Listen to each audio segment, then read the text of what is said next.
Hey everybody, I'm Jesse, or let me back up. Hey everybody, welcome to Brand and Business Remix, where we talk about just various things about business.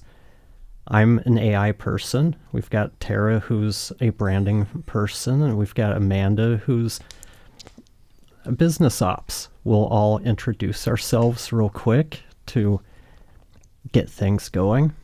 I'm Jesse, the AI automation robot designer. I've spent 2 decades building systems that support people and their jobs. Now, I help founders and teams connect the tools that they use to get the results that they want. That might mean stuff like training AI to write in your voice, or automating your onboarding process, or just fixing a spreadsheet that's causing chaos. My favorite solutions, though, are the ones that you barely notice, because they work exactly the way you need them to. There's a lot more to building an efficient system than just asking ChatGPT how to do something. I look at how you do things, what apps you're using, and what types of data or documents that you generate to develop a plan. This plan, or roadmap as we call them, gives us a clear path forward for you to achieve your goals. Even though my background is mostly technical, my focus has always been on the human side of things. I'm not here to sell people automations that need a ton of work or serve no value or just give you kind of bland, lame results. What I build with you are systems that are customized to you and your needs. I think that covers what I do. Now I'll pass it on to Tara. Well, damn, Jesse, I can't really beat that. You expect me to go after that? Sorry. We can undo. Command Z. Make yours really bad. So when AI, to be fair. I'm Tara, brand strategist. Let me start over. I'm Tara, brand strategist, creative director, storm chaser, and orange cat rescuer. I've always been a storyteller, filling up notebooks all through high school, being a one-girl band, staying up until 4 a.m. to get the perfect picture. I am insatiably curious, and I love nothing more than to hear other people's stories. My career started at Apple. Since then, I've helped everyone from scrappy startups to healthcare organizations and nonprofits find their voice and build brands that feel like home, not just to them, but to the people they most want to serve. The way I work is rooted in conversation. I ask questions others don't. I listen for what's not being said, and I help people turn all of it into an unforgettable experience, an experience only they can offer the world. I co-founded Brand and Business Remix because I believe the best brands aren't just eye candy. They're human and full of heart. And now I'll introduce him, or Amanda will introduce herself. I'm not going to introduce her. Oh, it would have been fun if you introduced me, though. I think I would have liked that, but that's okay. Hello, I'm Amanda.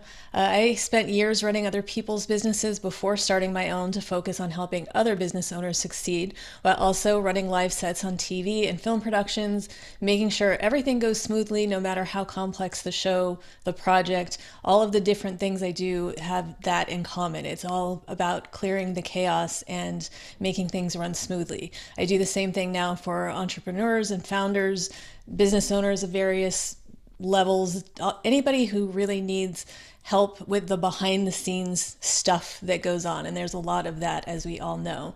The main thing that I really do is I help people get out of their own way, get out of their heads, stop halting progress, because a lot of people are juggling too many tools, repeating the same tasks, trying to manage everything from memory. That's a big culprit right there. I do my best when I help build systems that support how your brain works. So it's not just saying, oh, here, you need to use ClickUp, or you need to use this other piece of software, and that's going to fix everything. It's no, what is going to make the most sense for you and the way that your brain works and the way your business works, and let's figure out a custom solution that will make everything better and make you happier and your business running again more smoothly. Smooth is the goal here.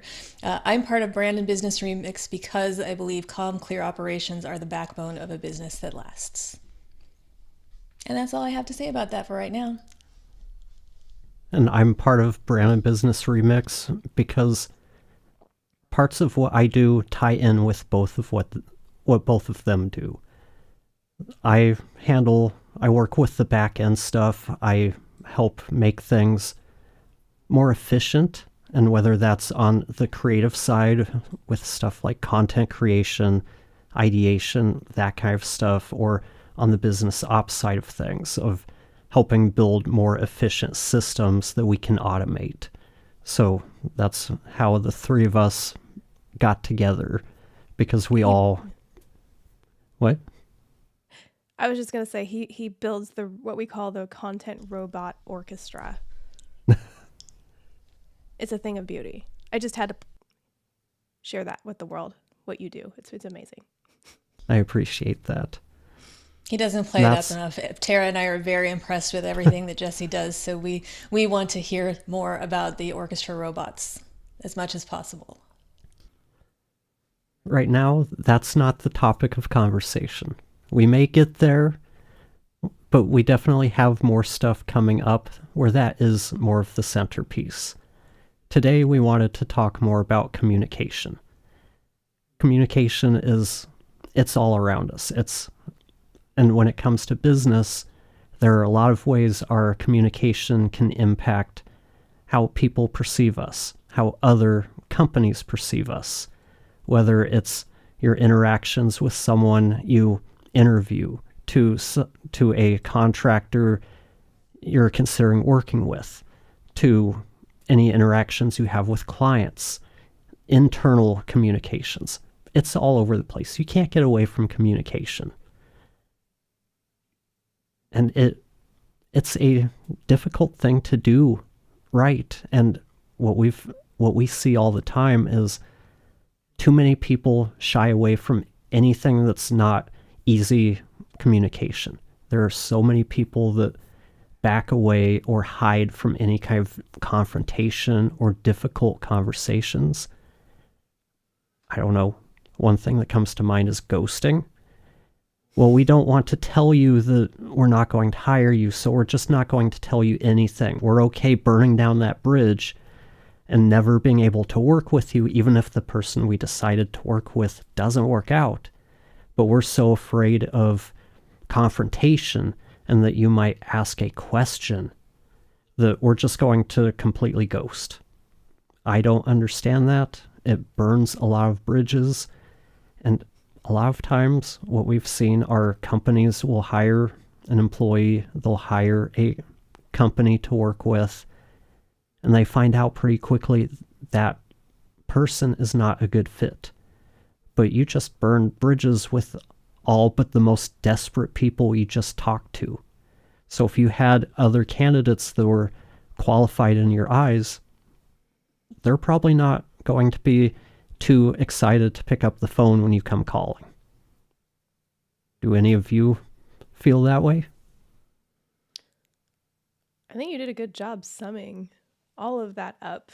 And communication works both ways, right? There's on the side of the person hiring the vendor, or the business hiring the vendor or the employee, what Jesse just said. When you meet with them multiple times and you don't follow up to say, hey, we went in a different direction, we hired someone else, we decided to do it internally, whatever happened, we understand as vendors that we're not going to get every project. That things happen internally, priorities shift, roadmaps shift, strategies shift, and in a sense, we're all playing catch up. We're all really busy. And oftentimes the first thing in our mind isn't always, oh, I should go get back to that vendor I decided not to hire. I know that's not the top of your priority list. It's not really anybody's priority. However, getting back, like, getting back to them is important. So when I've been on the other side of the desk and I've often hired vendors for my employers, or I've hired vendors as a subcontractor or one of my clients, anybody that I meet with whose time I took, and I know because I know they prepared for the meeting. Oftentimes they'd come with this whole presentation and they'd personalize it. I know how much work goes into that.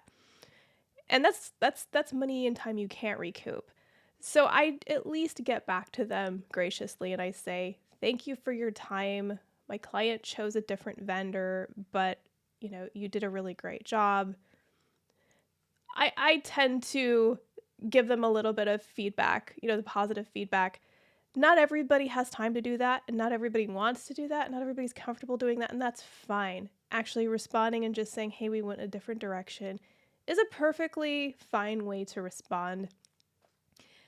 But responding to them, letting them know, essentially, closing the loop. And when you ghost them, especially if they're following up with you regularly saying, hey, checking in, I don't think everybody always realizes what no response communicates.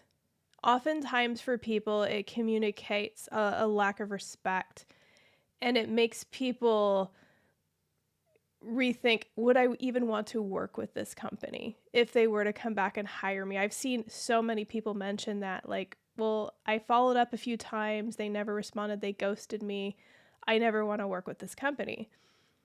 I see that very often popping up in different communities I belong to. And it goes back to your brand. And when you're hiring a team or employees, a lot of times the first thing they do, I know the first thing I do, is I go to Glassdoor, if you're familiar with that site, and I take a look at, okay, what are employees saying about working at this company? I've actually even done that as a vendor or a potential contractor because it gives me a good idea of what they're like to work with internally, how I might be treated. And some of it's pretty eye-opening. Granted, you do always have people who are upset because, as we all know, people tend to communicate negativity more than they communicate positive experiences. So you have to take some of the comments with a grain of salt. But what I look for are patterns. So when I see a pattern of this company, I interviewed with this company 5 times and they ghosted me.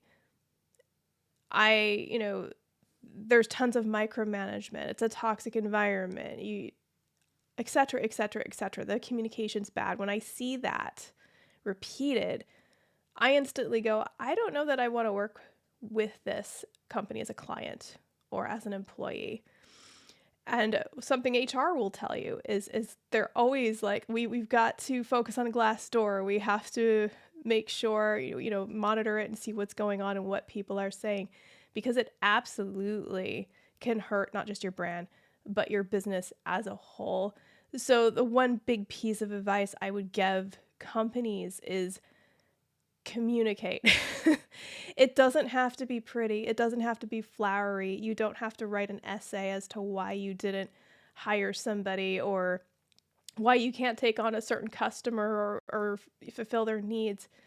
Nobody likes conflict. Just keep it simple. Keep it short. That's actually better. And then everybody can move on and you at least leave a good impression. So one thing that stood out to me is I was in an interview process for a role and I was close to getting it, but somebody internally ended up wanting to take the role at the last minute. And the hiring manager felt so bad and just wrote this really gracious email. And then she sent me like wine.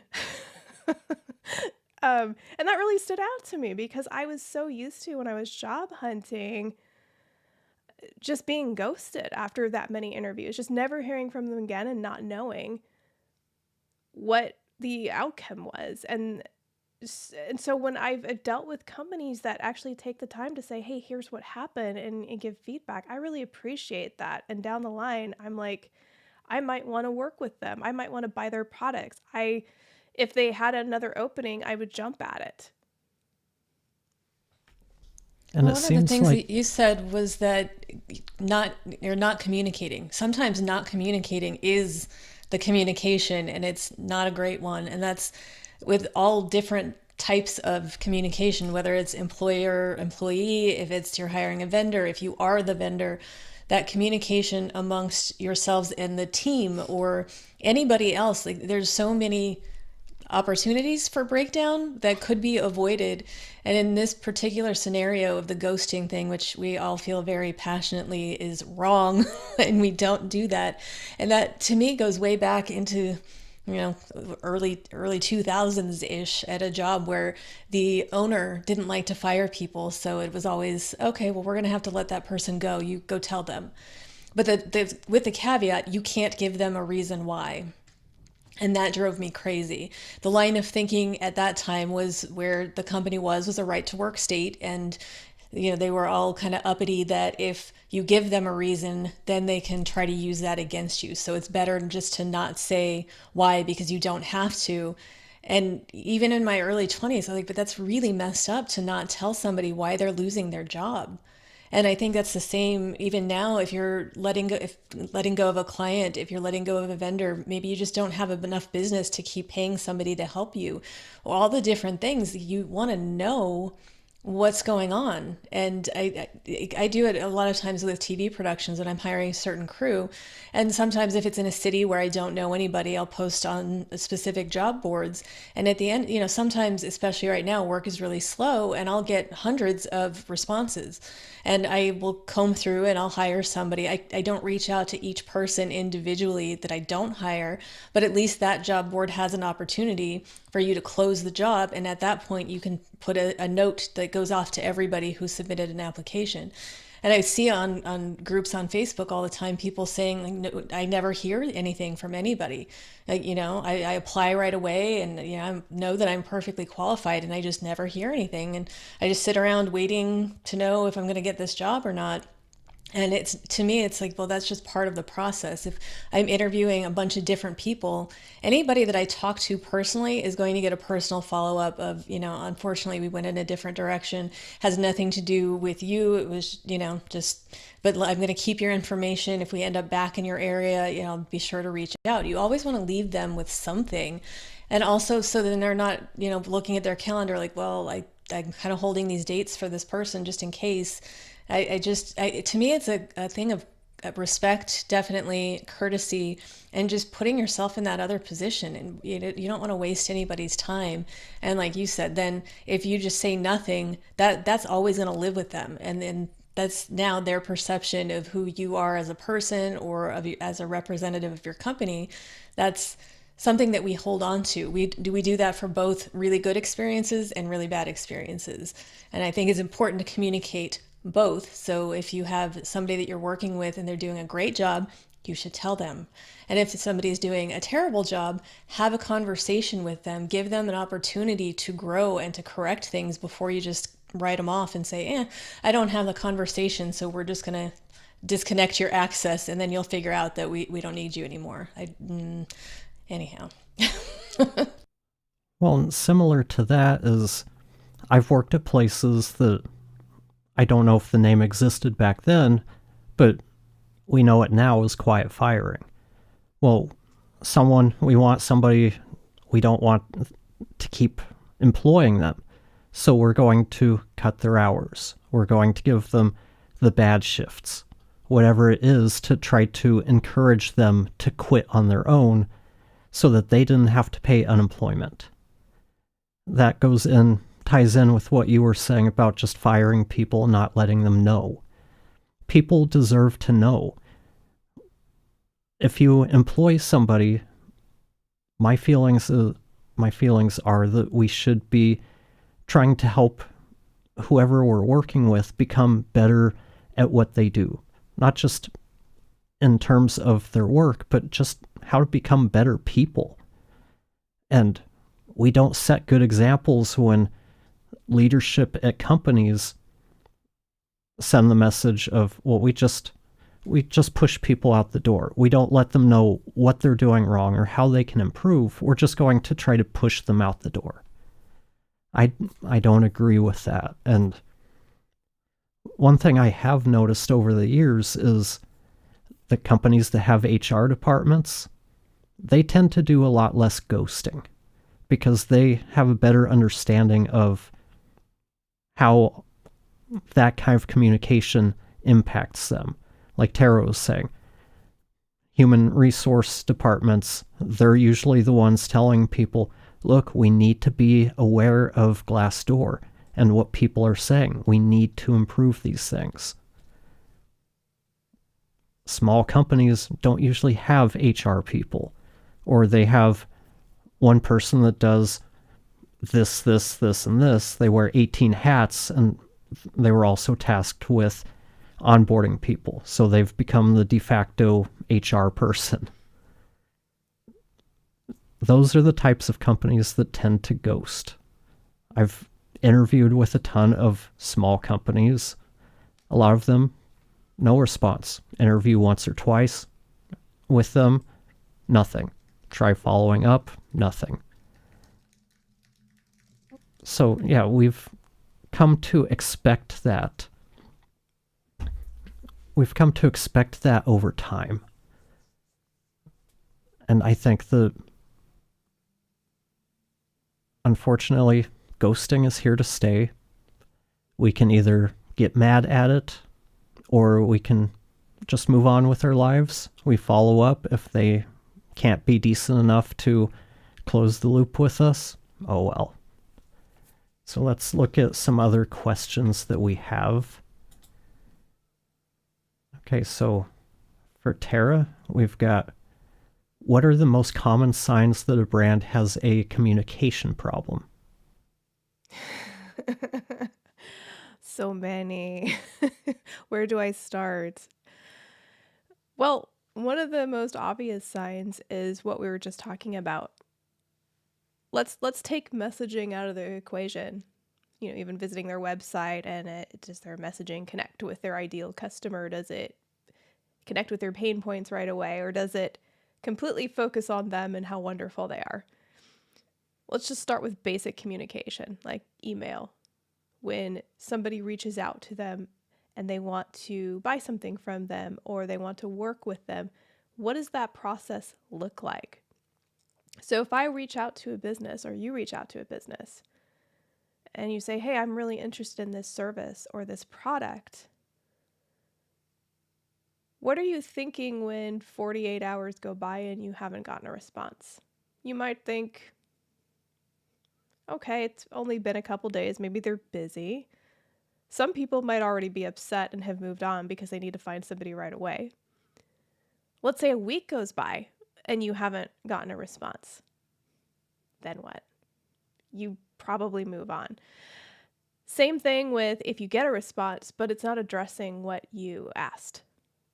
So you wrote them and you asked a question about their service or their product, and you get this like canned, generic, almost automated sounding response. Sure, I can help you with such and such. Here's a link to schedule a call with us. Okay, that might work for some people, but people, when they take the time to write a company, tend to want some kind of personalized interaction. I know I do before I schedule a meeting. Immediately. Like I want to just, usually I have questions because in my mind I'm busy and I'm thinking, is meeting with them worth my time? Are they in my price point? Do they even offer the service I need? And so I send over a quick email or I fill out their form to get that answer before I commit to something like a meeting. And if I don't get that answer and I get pressured into a meeting, I don't feel good about that. That's not a good experience for me. And I realize everybody is different, but that's where it comes to knowing and understanding your audience. So the signs that your brand has a communication problem are you, number one, are you retaining customers? Are you retaining your clients? Or do you have a huge turnover rate? Because if you're not retaining people who've chosen to work with you, to me, that's one of the biggest red flags. Because you might be good at acquiring customers or clients, but you're not making them want to stay. And that's a huge brand problem. And in fact, you should be investing more of your time into keeping the customers you already have versus trying to constantly acquire new customers. Because those are the people that are going to be your advocates. Those are the people that are going to say, I have experience with these people. I can vouch for them. And people they know and in their network are going to trust that a lot more than they're going to trust what you say on your website. Let's just be real. You can have a wonderful brand, flashy graphics, the latest, most animated, most wow of a website. But quite frankly, if nobody knows who you are and nobody can vouch for you and there's no social proof out there about working with you, you're going to have a hard time earning that trust. You're going to have to do a lot of work to earn that trust. So again, number one, if people are leaving you, chances are it's a communication problem. I would say probably 9 out of 10 times when people leave and they're unhappy, it's because communication broke down somewhere along the way. Either you're not following up with them regularly, you're not checking in with them, you're not answering their questions, you keep raising the prices and they don't know why, there's no explanation. They just don't feel taken care of. And you're not going to know that unless you communicate with them regularly and initiate that contact, because they're not always going to do it. Another common sign a brand has a communication problem. How does their team feel about working there? It's like what we were just saying before. What is their experience like? What are they communicating to their friends and family? What are they saying online about working for this business, about the product? Do they even know what the product does?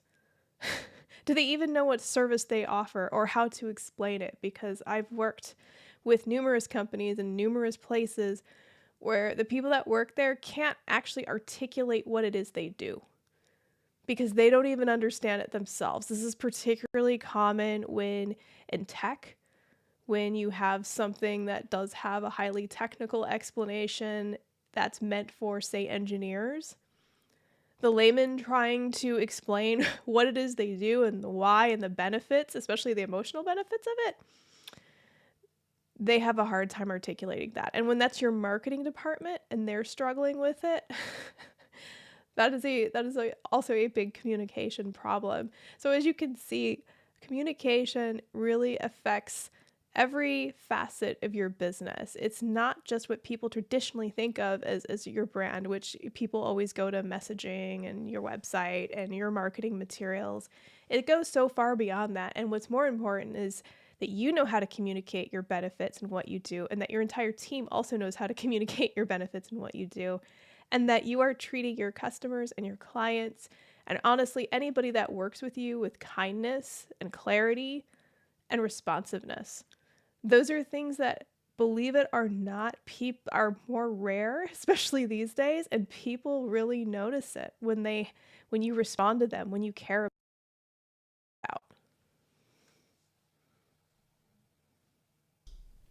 That kind of ties into another question we had about, it's kind of on the operations side, and how does bad internal communication show up in day-to-day operations?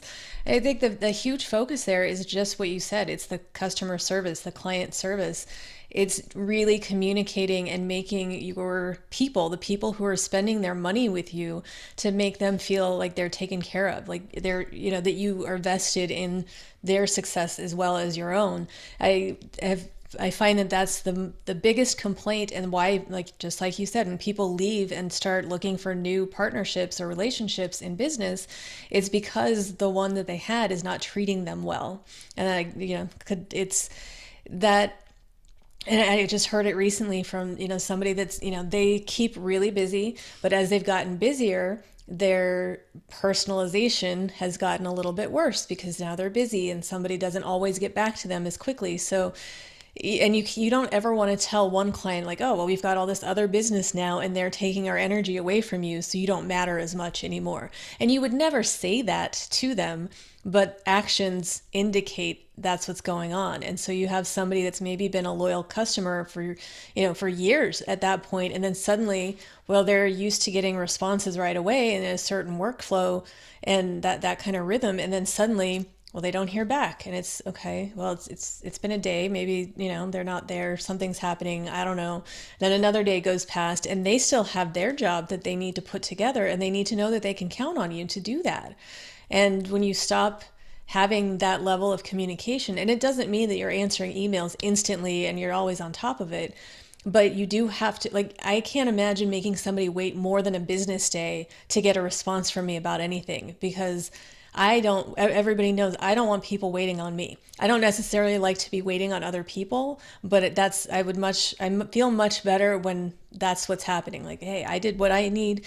I'm good by you. You get me your stuff when you're ready, and then we'll move on from there. But I hear it all the time. It's like, and it'll happen if a team member changes, sometimes if ownership changes, all these different things that happen within a company and affects your number one asset, which is your clients. Because without them, you're just making stuff or doing stuff, and nobody's giving you any money, and you need that. So I just think it's something that gets overlooked, and where you think, you're so busy, that's a great problem to have.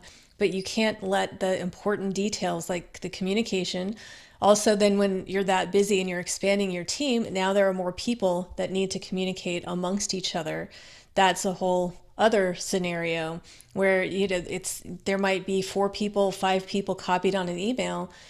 Do you have clarity on who is responsible for what part? Are you having that communication, or are you all reading the same email and assuming that somebody else is taking care of that?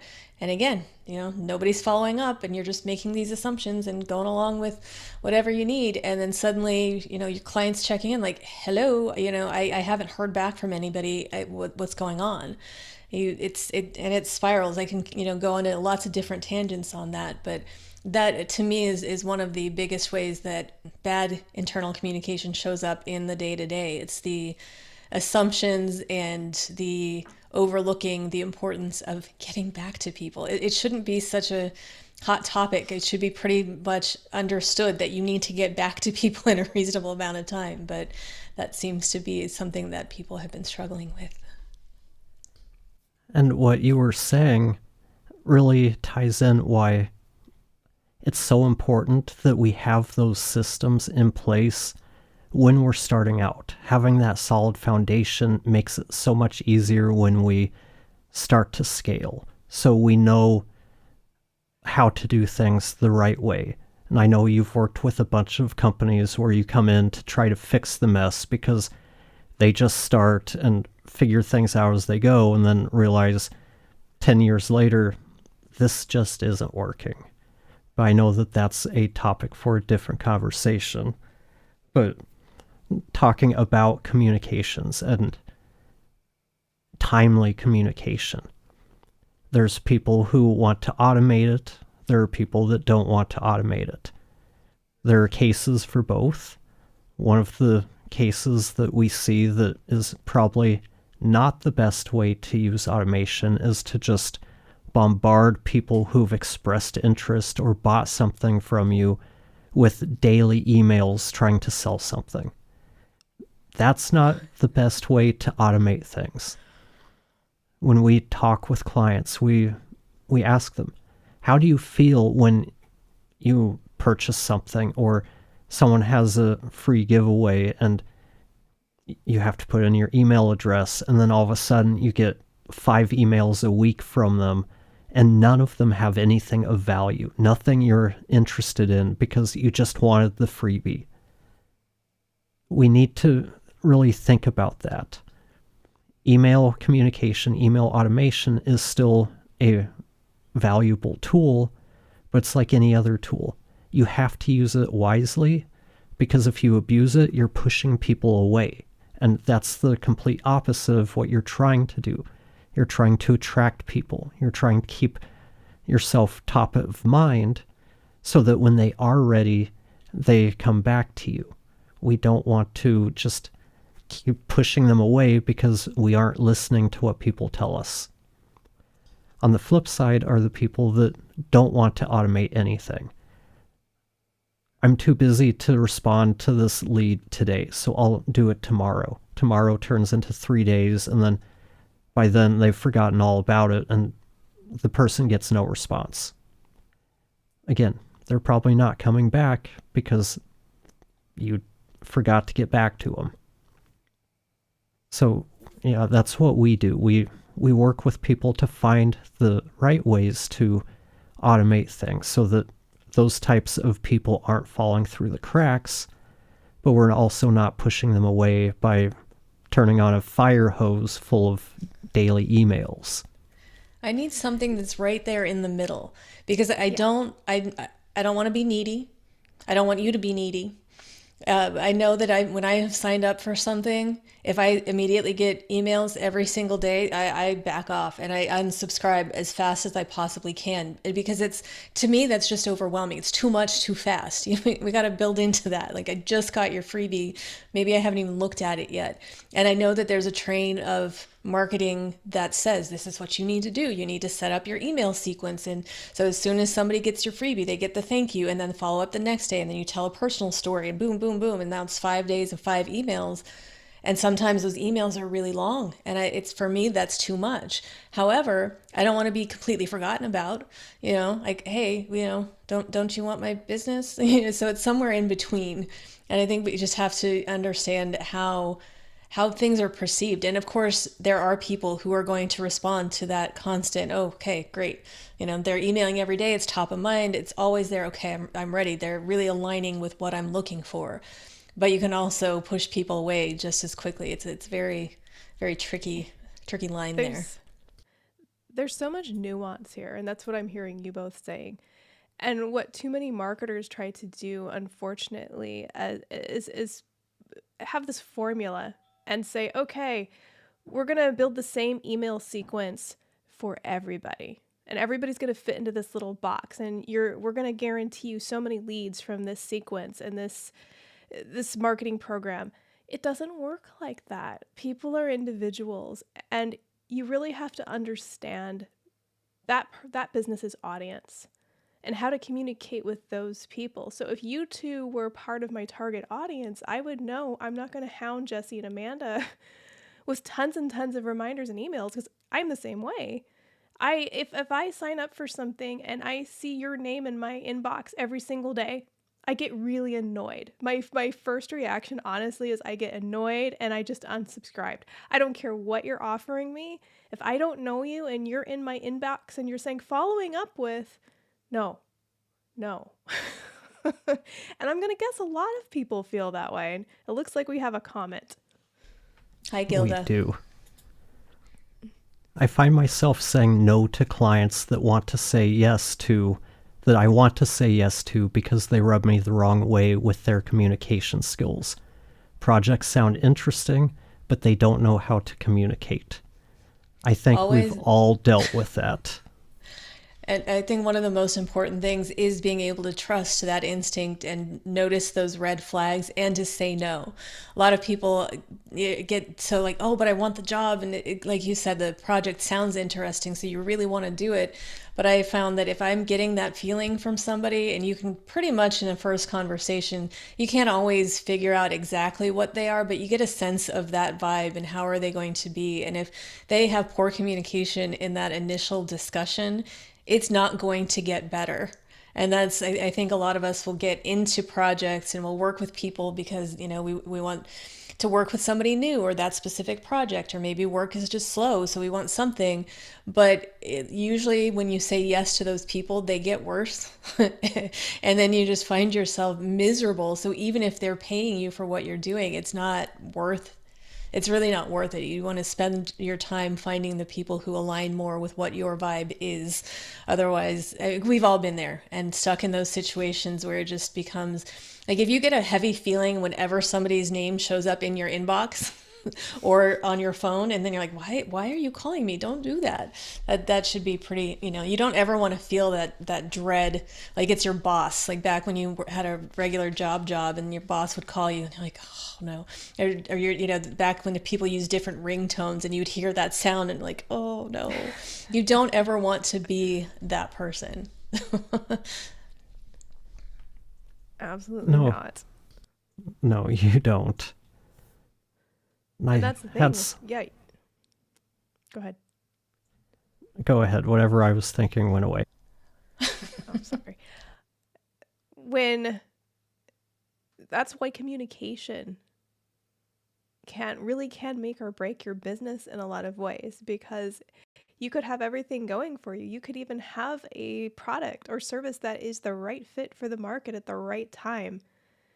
But if you can't communicate it, if you can't find a way to express it, if a bunch of people are interested and they're turned off by your communication, you're going to lose those customers and that potential.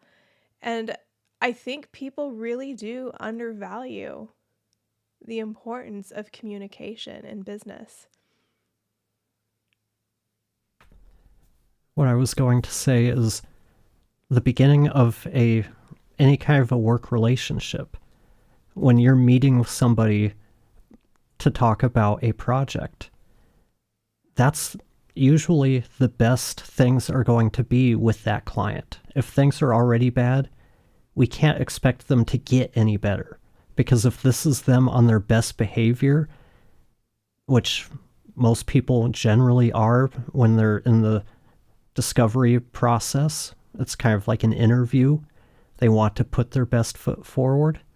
And if they come out and they're giving off those red flags already and they're not communicating well, do we expect the communication to get better as we work with them? Some of us might be able to work with them in a way to pull a lot of that stuff out of their heads, but it's still going to be an ongoing struggle trying to, on a regular basis, ask a bunch of questions to really nail down what exactly they mean, because they can't be clear. And over time, you start to learn what questions to ask people in those initial conversations. And even when you've already said yes to a job, I know for me, one of the first things that I ask a new client is, how do you prefer to communicate? Because a lot of people, I think they just assume that what they like is what everybody likes. So for me, I don't like to talk on the phone. So I don't understand why people want to get on the phone and have calls when you could just send me an email. It just doesn't make sense in my head. But some people aren't like that. Some people do much better speaking over the phone, or some are via text. Everybody has their differences in how they operate at their best, which is why I stick with trying to be a chameleon. And it's like, you know what? So if you're my client and you work best on the phone, I'm going to talk to you on the phone. It's not going to be my preference. I will take that over constant video call or video meetings. You know, there are different levels. But I think people just make a lot of assumptions when the easiest way to communicate is to ask. Just be direct, you know, instead of trying to guess, because that's always the thing that I never understand is people try so hard to figure out what they think other people are thinking or what they want. Ask them.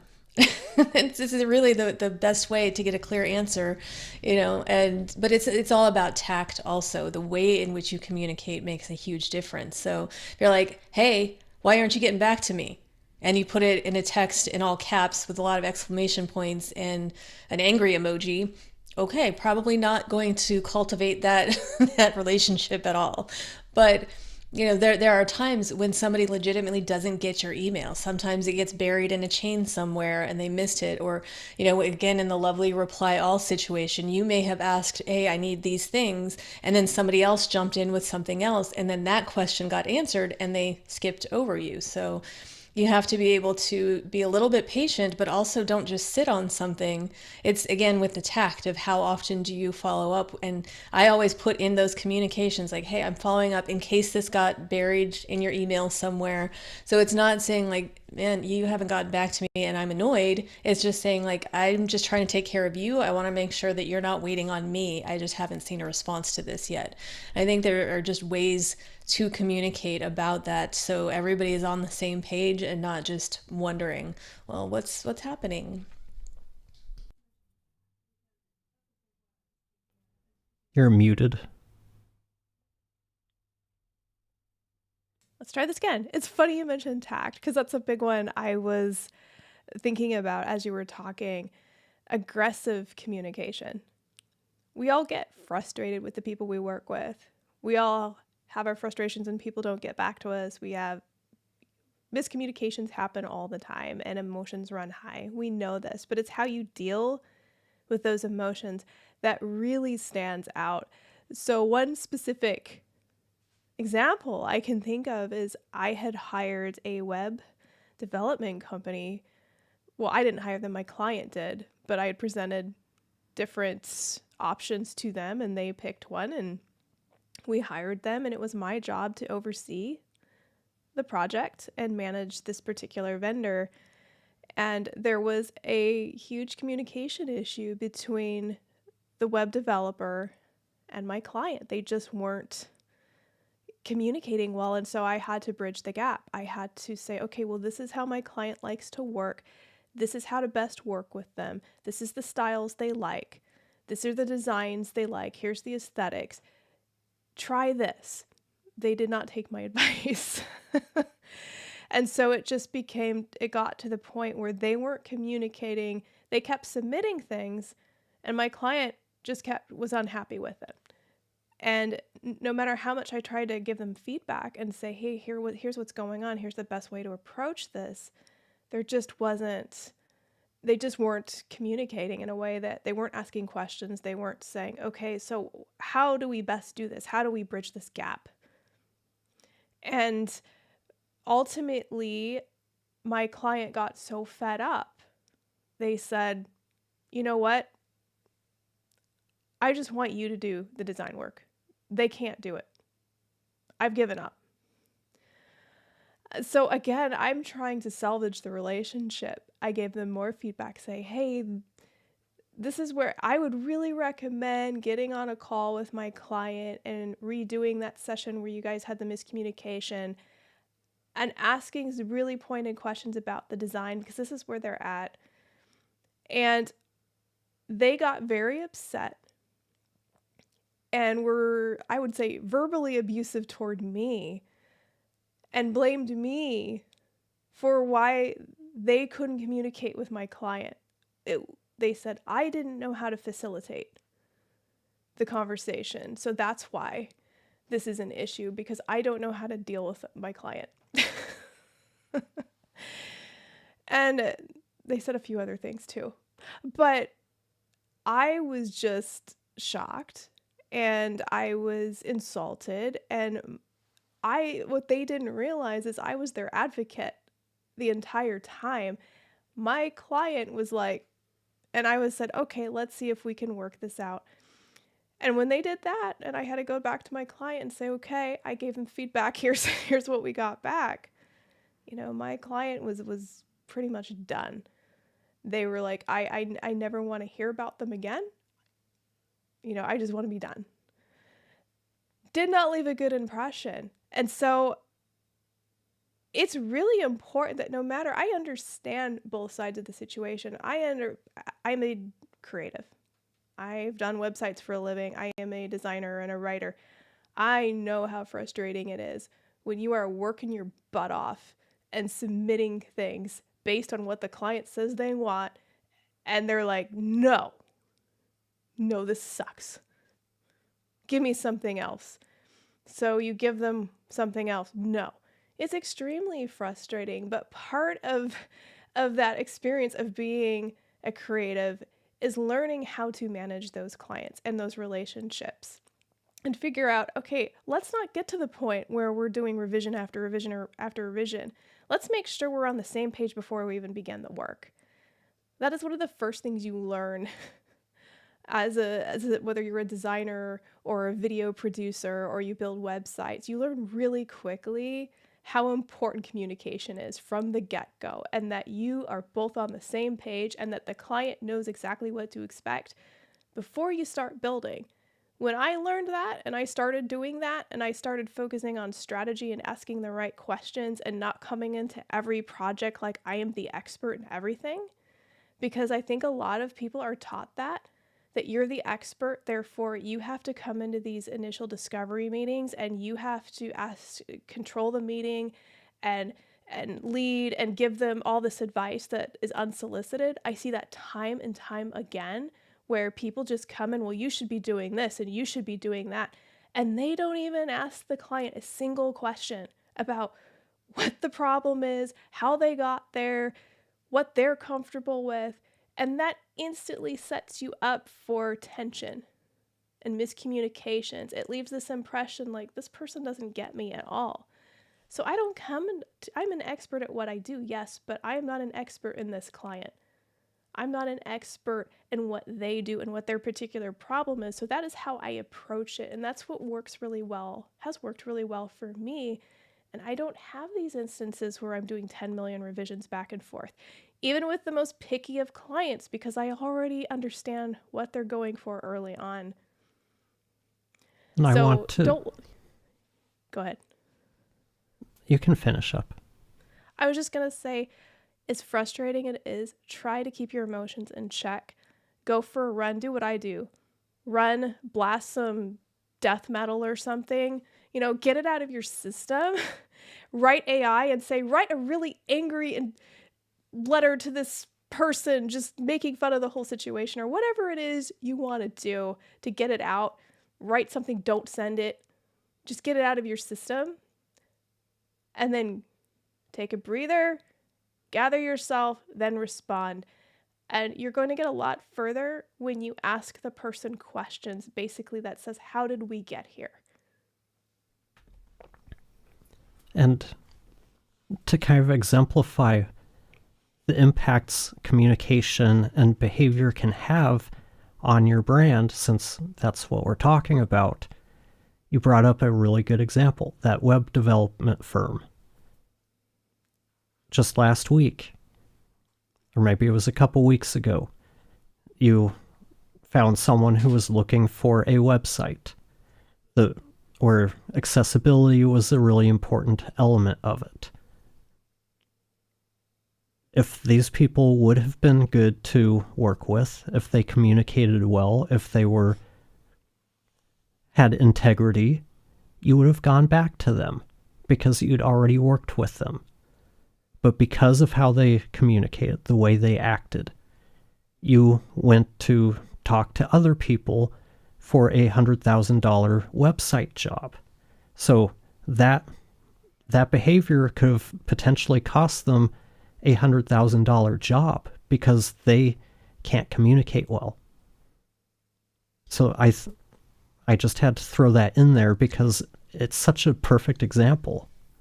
Absolutely. Because I'm always looking for good web developers who I can bring onto these huge projects and know that they're going to treat my client well and do a good job. And yeah, when you behave that way, you not only burn bridges with the person who brought you on, but you burn bridges with the client you're working with because they're going to talk about you. They might not put it online, but they know a bunch of people in their industry and they're going to say, well, whatever you do, don't use this firm. This was what our experience was. People talk, it gets around, and that's why it's so important to, as upsetting as things can be, to get it out of your system some other way rather than lashing out at people. That's what I've always said, that it's my reputation is the reason I've stayed in business this whole time. It's because I give people a good working experience. And it doesn't mean that there aren't complications, but it's how you react to situations. Just like you said, of course I get frustrated, but do I show that to a client? Never. You can ask me however many questions you want. You can change your mind a million times. Everything is fine. Everything's going to work out. And it's what, like, I constantly hear, like, man, you're always so calm. You just, and part of it, granted, robot, not a whole lot of emotion going on here, but being able to do that and to get, because I work in really chaotic situations all the time, and you have to stay calm and level-headed in those situations. You can't, I mean, you can react emotionally, but it's going to hurt you in the long run. Yelling at somebody doesn't get your point across in a way that's going to land, because people then are like, well, she's yelling at me, she's mean, I don't want to do that anymore. And it's, you have to kind of, and it's, you have to get that out of your system. Like you said, go for the run and listen to the death metal or whatever.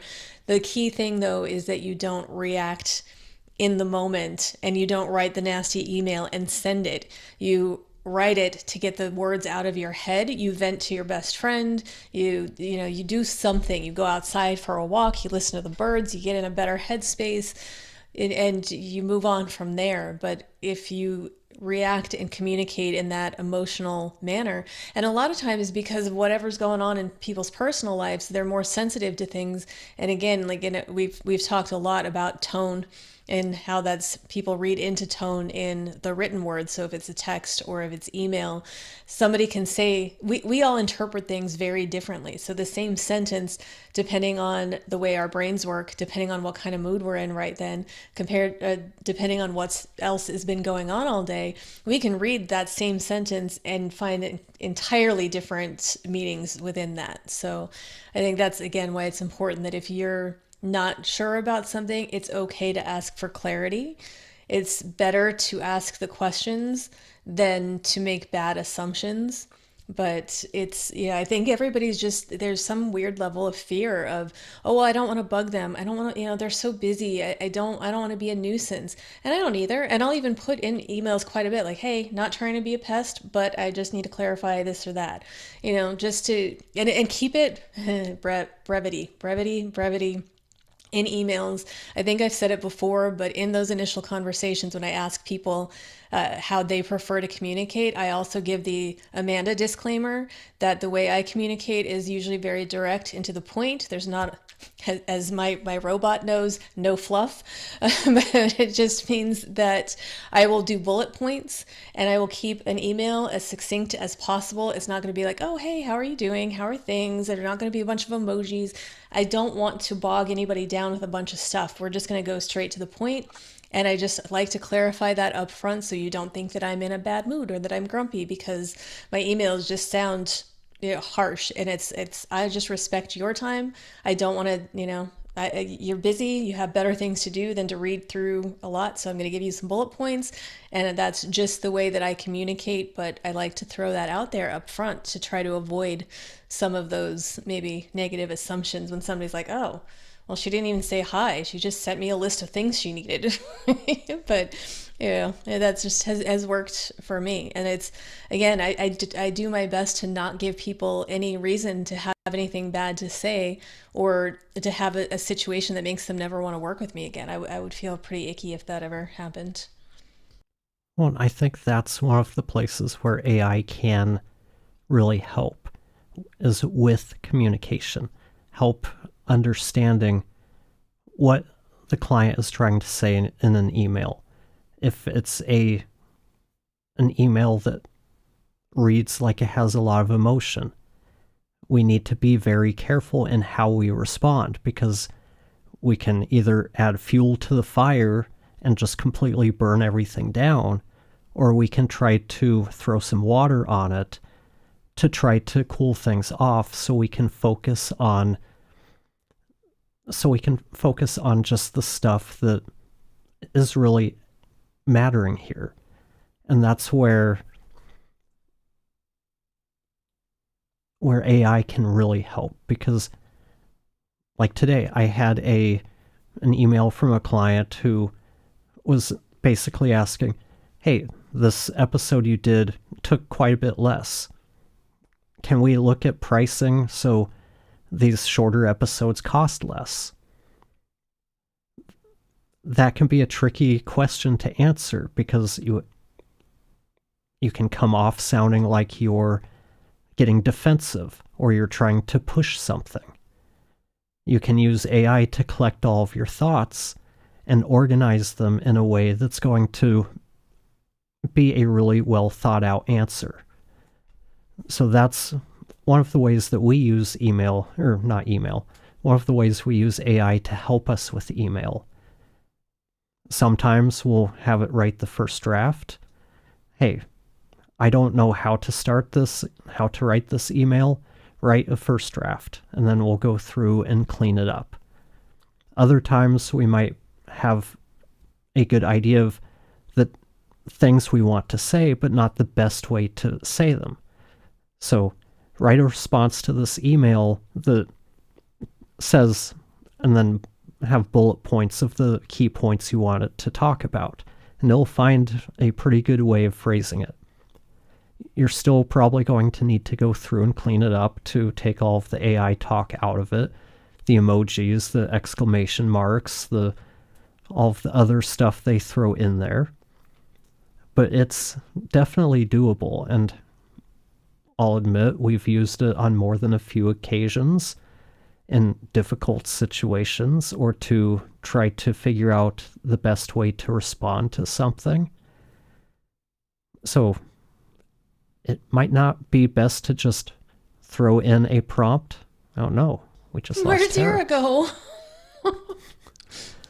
But we probably don't want to just, I don't know, do what this one guy did and write an email parting ways with me that's completely 100% AI generated.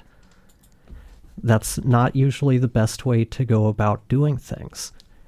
You don't want to write a termination email entirely with ChatGPT. At least that's what I'd say. And then we've got a comment from Mike. One thing that frustrates me is when I ask 3 or 4 questions in an email and the vendor or customer replies to one and does not answer the other questions. And without fail, the one that they do answer is the least important one. Every time. The other 3 are ones that you need to answer to move forward with something. The other one is one that doesn't really matter right now. You just kind of threw it in there since you're already sending an email. So I know I've been there. I think we've all been there, right? It's why I do, if I have multiple things, and I try to limit it, I do my best to not ask more than 3 things in an email, but sometimes you have to. It's why I've adopted the bullet points. Like I try to make it so easy that they can just, and like it's almost like a fill in the blank and say 1, here's a question, and then leave space, and then 2, this. And it's because that happens a lot. People just don't read. They scan through things and then they try to get back quickly, which to me is another example of poor communication, is when you aren't really paying attention to what somebody's asking you. Or it's, they ask you a question like, okay, well, would you prefer this or that? And they say yes.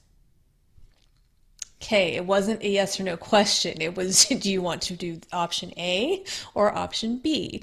Not yes. And it's things like that, and it wastes so much time. And I've been having to do that in the show that I'm working on. I have to reach out to a lot of these celebrities' assistants to get information with regards to booking flights and cars, and do they have guests coming, and do they have allergies, and all these different things. It's a lot of information that I'm asking for, and I know these people are all very busy also, and it's always numbered lists. They're bullet points, lots of spacing. I think any chance you can avoid long paragraphs in email and just as short as possible so they realize, and I'll use bold. I'll put things in color if I really need to pay attention to, I try my best to make it as obvious as possible what information they really need. And it's that whole TLDR thing. So here's what I actually need, here's the explanation below, but just pay attention to this. I need answers here. But it is still, like Jesse said too, without fail, that they are going to pick one thing from your list of 3. It's going to be the one that doesn't really help you in that moment. So we're with you on the frustration. Always. And another thing you can do with email, if you're one of those people that writes long emails with lots of text or lots of paragraphs, you write the email, put it into your AI of choice, and say, help me condense this. Help me make it more readable, and basically cut all the fat out of this. Because usually when you have an email that's a page long, you can usually chop it down into at least half of that. And like you said, a lot of times it's easier or better to put the questions right up top and put the context at the end. We've done a lot of courses and live calls with Christo of the future. And one of the things he really hammers in on people with is you need to learn how to ask questions. And he gets really frustrated when people give all of the context before the question. Give me the question first, then give me the context, because the context will only make sense if I don't know the question. I don't know what part of the context I'm actually needing to pay attention to. And it's similar when it comes to email. Put the things that are most important first, because that's what people are going to see. They're probably going to skim a big block of text. You have 4 bullet points. Okay, we're increasing the odds that maybe they'll answer 2 of the 4 questions. If we bury them in a bunch of text, maybe it's 1 out of 4, or maybe they don't even see a question. They just respond with a thumbs up or something, or a yes to 4 questions. For some reason, some people just love to overshare, or it's that you feel that they have to explain things. I run into this in some of the business workshops that I teach, specifically to voice actors, but it applies to everyone because we're usually talking about communicating availability. Which, number one, if anybody's not using a calendar system where you can send people links to schedule time, you're doing yourself a disservice, because that takes so much of that back and forth. Like, hey, are you available here? Okay, what about this day? The back and forth, we all know, takes a lot. But some people are just starting out. They don't have a link available yet, and it's customary to try to coordinate timing. And I always just tell, if somebody asks your availability, let them know when you are available. You don't have to tell them the times that you're not. You don't have to explain that you could do this day, but you also have your family thing that you have to do, and you got this weird foot fungus, and you have a doctor's appointment, and you have to. I've gotten so much information from people, and it's like, I don't need to know your personal life. I just need to know what time you can do a session. So we just try to say, just keep it brief. You don't have to explain. You don't work for them, so you don't have to tell them why you are or are not available at certain times. Just give them the windows. Make sure to include the time zone. That's very important. But it can be very simple, but leave the explanation for when it's important. But try to avoid some of the details that are not beneficial to that working relationship in any way. And yes, the foot fungus was something somebody actually told me one time. Ooh. That doesn't sound too pleasant. No. Definitely something I wouldn't want to share with other people other than my doctor and maybe my significant other. I didn't know this person. I think in terms of over-explaining, as a chronic over-explainer, I know for me it comes from when because I am similarly to you, Amanda, I'm a direct communicator. Left to my own devices, I'm very to the point in my communications, but somewhere along the way, people were like, your email came across as a little abrasive or a little cold or whatever it is. And somewhere along the way, I was taught that I have to explain everything because otherwise people read into things that aren't there. And I think a lot of people get into that habit of, well, I did this because X, Y, and Z. And the problem is when the second you start explaining yourself, so a really good example of this is, as vendors, one of the things we get asked the most is, what value are you providing for that price? Essentially, what rights you have to charge that much for this service? What am I getting out of it? The second you start explaining the why and how many years of experience that you have, you're basically painting yourself into a corner, in a sense. Like, you are diminishing your own power in the conversation because you've gone to a place where you're almost in a defensive position. And so you see these calls where the person answers and then there's more questions like, well, really? I mean, I'm not really understanding how that provides value. I've talked to 6 other vendors and they're much cheaper than you. I could find somebody to do this for $20. Why would I work with you? And then you're again, well, because I do this and this and this and this. The thing is they're not really listening. It's like they've already, in a sense, made up their mind that this is too expensive. So I've had to really teach myself to stop explaining myself all the time. Stop providing a defense for every possible question. And even when it's not asked, stop thinking that, oh, if I don't say this or explain this, they might think this, or they might think I'm being too abrasive, or they might think, whatever it is. If I don't explain why I did this video the way I did it, they might hate it. one of the biggest pieces of advice I can give people, from what I've learned over the years, is to stop explaining yourself, especially when you're not even asked the question. And it's really Because difficult. frankly, people don't read it. They don't.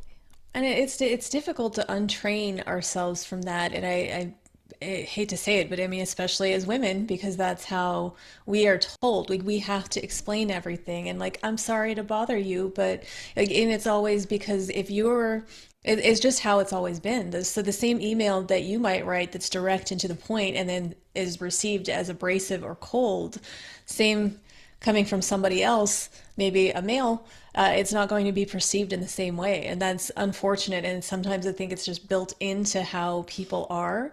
But I work with a lot of really smart, good women who are experts at what they do and have gotten away from that, which thankfully, but you hear it all the time. And it's a lot of apologizing and the meekness. And it's, when you are the expert and you need to present yourself as the expert, can be really difficult to get out of those habits because they've, especially for all the years that we worked for other people and had, it's built into you that this is just how we have to communicate. And otherwise, you don't get things effective across. And it doesn't mean that you have to be mean, but it's this weird perception of that somehow being direct is being cold. Like, you're supposed to have fluffy language and make your emails feel like a hug to somebody. I've never really understood it. It's just the written word and people read into it what they want to.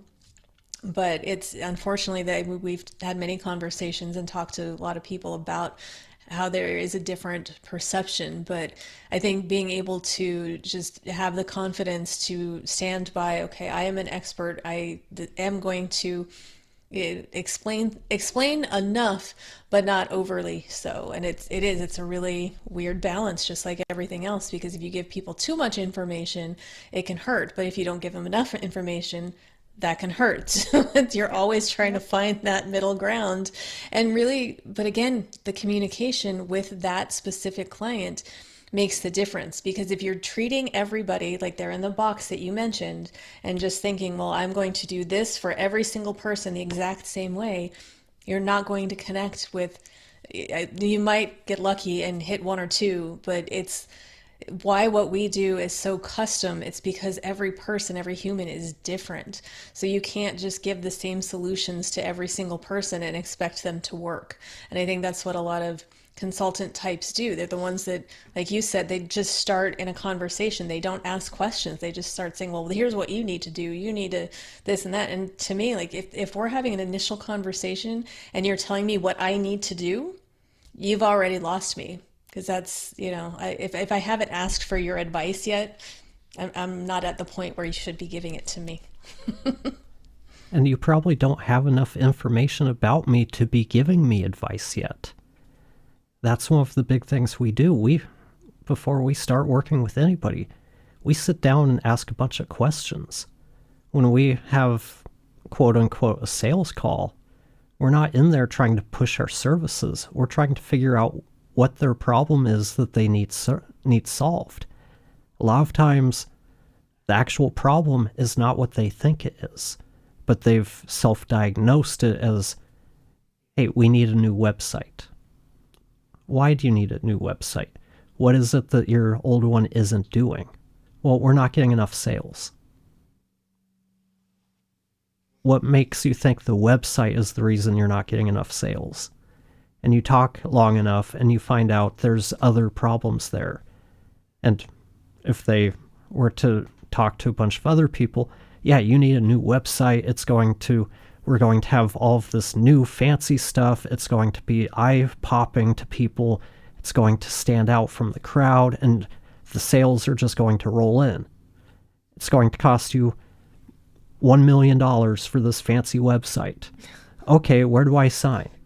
They spend their $1 million on their website. The sales stay the same. Well, why are the sales staying the same? We just did a website. Okay, so it must not be the website. It must be our social media. So they'll go and hire a new social media person. Hopefully they hire the person for Beyond Meat, who plays a cow on social media and does a very good job at it. But most companies aren't going to find a cow that they can hire to play their social media person. So they're just going to hire somebody. They're going to throw maybe $20 an hour at them. Okay, we've got our social media rock star now. Our sales are still where they are. At some point, they'll figure out maybe we don't know how to determine the actual problem. And circling back to you, Tara, the way you were talking about your email had changed over time to become much more expansive, to explain a lot more. A lot of that came from working with like a number of bosses in a row who told you, I need you to give me more detail so I can sell this to the boss, or so I can understand what it is so I can approve it, because you've ended up in a bunch of situations where they bring you in to lead content and then it leads to, well, we don't have anything we need to create the content we need to promote our company. So you end up needing new computer, camera equipment, and trying to explain all of this to people. You start out to create content, we need this, this, and this. And then they're like, well, I need you to make a case for this. And you heard this so much over so many years that it actually changed how you fundamentally write emails. Oh, yeah. I've become an expert at building new departments that the company didn't plan on existing before I got there. But then we realized we needed the department. So it was my job to build the department, make sure everybody got what they needed. And a lot of that is, yes, if you want to bring video in-house, this is the equipment that we need. We can't run around with our phones. If we want to produce high-quality videos, we need sound, we need the right mics, we need the right cameras for our situation. We need to at least be able to run and gun. But I became an expert at building reasons for why we need X, Y, and Z and being really resourceful. I could probably help a lot of people with convincing their bosses to help them get the resources that they need. Maybe that'll be a side business for me. I don't know. But it's true. I came up realizing that I can't just necessarily say, okay, you want me to create a video department. Here's the list of things that I need. That often doesn't really work well, especially when you're dealing with an expensive list of equipment. So what usually comes, here's the list of what we need. Here's why. Here's some options. Here's the pros and cons of each option. Pick one. In one case, I was working for a company where they were running their Adobe remotely through a computer to other people's computers because everybody was like on Linux, which Adobe didn't run on. And it was this was like a publisher, and we were supposed to be creating all of these marketing materials and videos. And I was like, this ain't gonna work, man. Here's why. And I was able, through my whole little report, to get not just myself, but the entire publishing company the equipment that they needed to do their job. So that was a good win. And we're probably drifting off from communication as a topic, but maybe not. Sometimes it is important to explain yourself. But again, I think you have to focus on what the leadership team most wants to know. What is in it for them? Always design it from that perspective, and that will give you a good start. I just want to give an honorable mention that the quote of this episode should be that most people aren't going to find a cow they can hire. That was one of the better things that I've heard today, so that makes me happy. I like to make notes when funny sentences come out. I would love to hire a cow to do my social media. I think that would be wonderful. Yeah. Or Collins. Maybe Collins would do your social media. I asked him to many times. I want him to be an influencer. I think Collins the cat should be a TikTok star, but I don't know how to run TikTok, and he's not willing to learn. Oh, Collins. I don't know how we come back from talking about cows running social media, so we've got another question. What's the biggest mistake people make when communicating what they do? Ooh, that is a good one. Not knowing how to communicate what they do. Not really taking the time to think through not just what they do, but why they do it and how it benefits the people they are doing it for.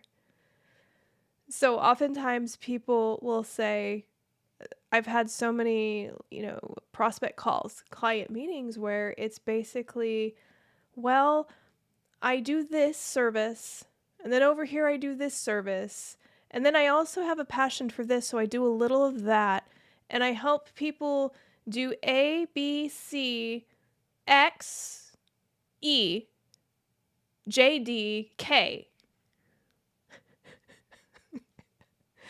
Did you get all that?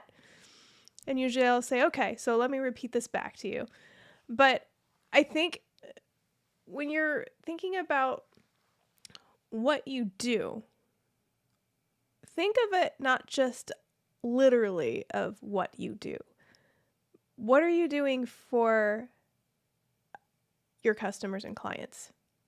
Are you changing their lives? Are you making their day better? Do you make little gifts that they send each other and that makes them laugh or smile? Are you bringing joy to their life? Are you making their life more organized? Are you saving them a bunch of time? What is at the core of what you're doing for people? Because honestly, that's what people are going to hear about the most. There's this thing we call functional benefits. I know I've talked about this before. I'm like a broken record, but we have functional benefits and we have emotional benefits. The functional benefits are things like a good price. We can get it to you fast. We can get it to you. It has all these features and gadgets, like think of an iPhone and all, every year Apple says, okay, here's all the new cool bells and whistles on your phone and the things that it can do. Those are functional benefits, right? That's exciting. But the emotional benefits are a little bit harder to decipher sometimes and articulate, especially when you're so close to it. The emotional benefits are, again, does it bring joy to somebody's day? Does it make them feel more confident?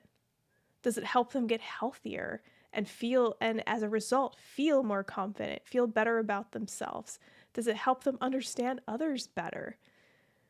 Those are the reasons people actually buy something at the end of the day. The functional benefits are great, but they need that emotional connection. They need to really believe it's going to make themselves, their life, somebody they love, life better in some way.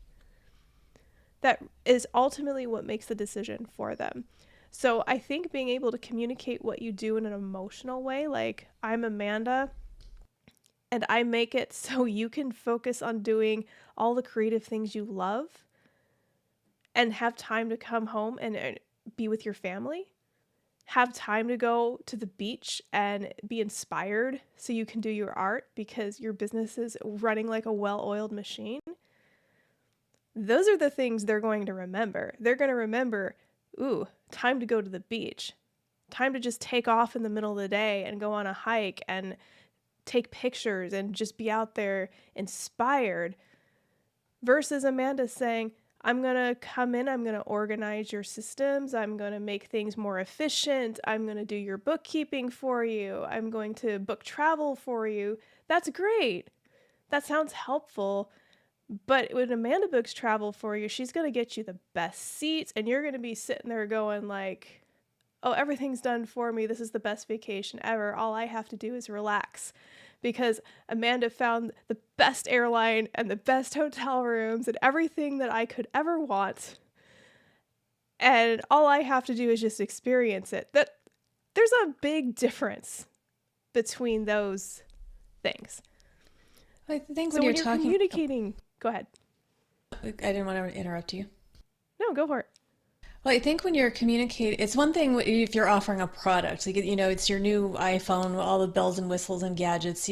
People know how to respond to that. But when you're talking people, when we're hiring or we're providing services, the tendency is for people to talk about themselves. This is what I do, like you said, and I'm going to list off my qualifications and I'm going to tell you about all of the things that I can do. But it's to me, you get more response if you're thinking about the person you're talking to. What are you doing for them?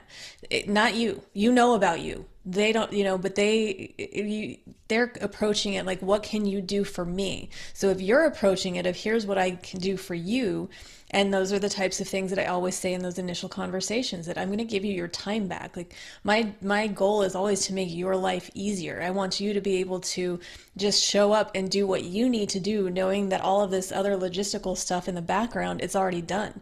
You don't have to worry about it. So you spend your focus on the creative, and I'll make sure you get to where you need to be and take care of all of that stuff. It's what makes your life easier. Or if I'm working with a new business owner, it's like, what is it that you need? And they almost always, it's like, we need time.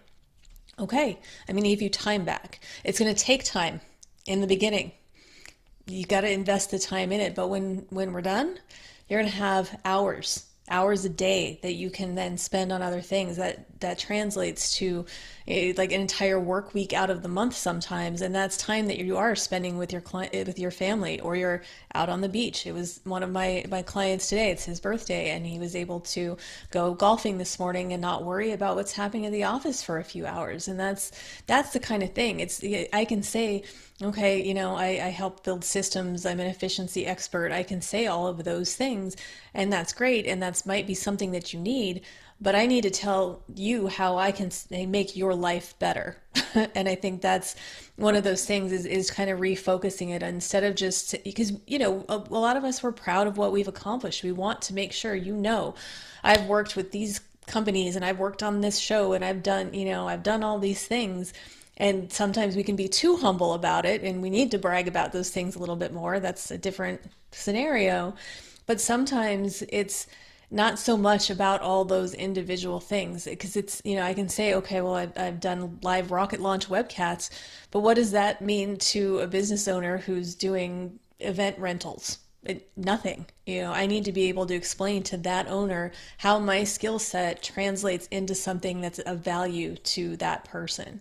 That's, when you start thinking about how to approach those conversations, you kind of have to get out of your head. It's, people love to talk about themselves, but when they're going to spend money, they need to know what that value is very specifically to them. So like if you're saying, like if you approach it again, and again, you can't put everybody in the same box, because I've had people sometimes that are like, oh, well, we'll give you more time than have with your kids. Okay, no kids. Doesn't really appeal to me. That's not what I'm looking for. But if you had asked me some questions, don't ask me if I'm going to have kids. That's one of those weird questions that you shouldn't be asking somebody that you're working with. But it's just one that people make assumptions sometimes, and you're gonna miss the mark, because you're just talking at somebody instead of having that real discussion. And that's why, your process, my process, Jesse's process, even our combined process is process. Processes, that sounds just like a lot of SS's, but those all together, it's all very individualized to the person that, or the group that we're working with, because we understand that you have different needs than each one of the clients, and I don't want to put you in that box. I don't want you to feel like I'm just doing the same thing for you that I did for somebody else. It's more special than that. And going back to what Amanda said about being succinct, when it comes to explaining what you do, your best bet is to be able to describe it in one line, because that's the time you get on your website to communicate your value. When people visit your site and they look at your hero, what's the first thing they see? They might see brand strategist. Okay, great. I'm looking for help with my brand, but why do I care? But if I say, am I still here? You flashed, you were a black flash for a second. Yeah, I think my computer's just really acting up.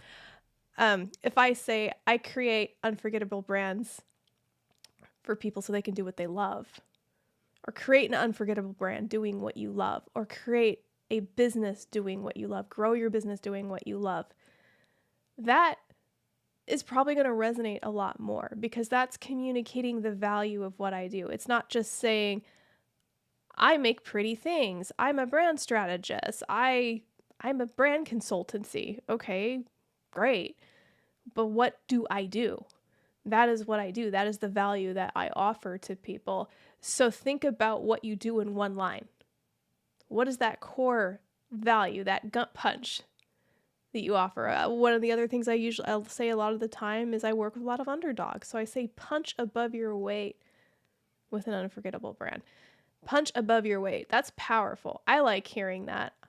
I identify as an underdog. I think a lot of people do. And a lot of people, you're a small business, you want to be successful, but you feel like you're up against much bigger businesses, or that it's really difficult to do, or you don't have the budget, but you still want to build an impressive business and brand. I help people do that. And I mean, I think it kind of ties in with this, but we have to assume if somebody is talking to us, they're probably talking to some of our competitors. Chances are we'd offer the same services or close to the same services. So if we spend our whole time talking about just the services that we offer, we're not going to stand out. What is it that we offer that's going to help us stand out in the eyes of the prospect? And like Tara was saying, we should spend less of the time talking about what we do and more about the value that we provide. Finding those emotional, Emotional what? Emotional benefits. Emotional benefits that are going to resonate with that person. Those are the types of things that they're going to remember after the call, not... We talked to 3 web designers today. Well, one of them actually took the time to learn a little bit about me, and they understand me, and I just felt a better connection with them. Yeah. Even if all 3 people do the same thing, those emotional benefits, they help make that decision. Because a lot of times people don't hire someone because they're better than the competition. They don't hire them because they're the most expensive. Sometimes they hire them because they're the cheapest. But a lot of times people hire based on who they feel best understands what they're looking for. Some other people will hire the person they felt the best connection with. I really warn against that, because a lot of times there are people who are really good salespeople. They're really good at making that connection. But when it comes to doing the work, maybe they don't live up to that. So communication also requires being able to read what you're being told as well. We can want to go with somebody because they're trying to tell us to go with them. That's not usually the best route to go. We need to really take some time and think about things. And that's why communication is so tricky, because some people are really good at what they do, but really bad at selling it or selling themselves. I'm horrible with self-promotion. I think all of us pretty much are. There are other people who are really good at self-promotion, really good at sales, but they're not so good at the work. So how do we figure out who's who? That's always the challenge.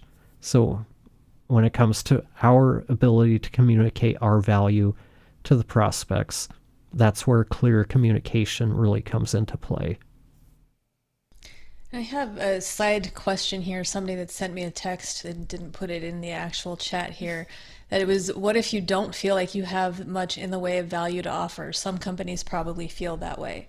And I think that I'm curious how you two would respond to that, because to me, I start to think about, well, that's probably somebody in their initial stages. It's that imposter syndrome. It's, I know I can do this, but why would anybody want to pay me for it? Which is a very real thing. Imposter syndrome could be a whole other discussion there.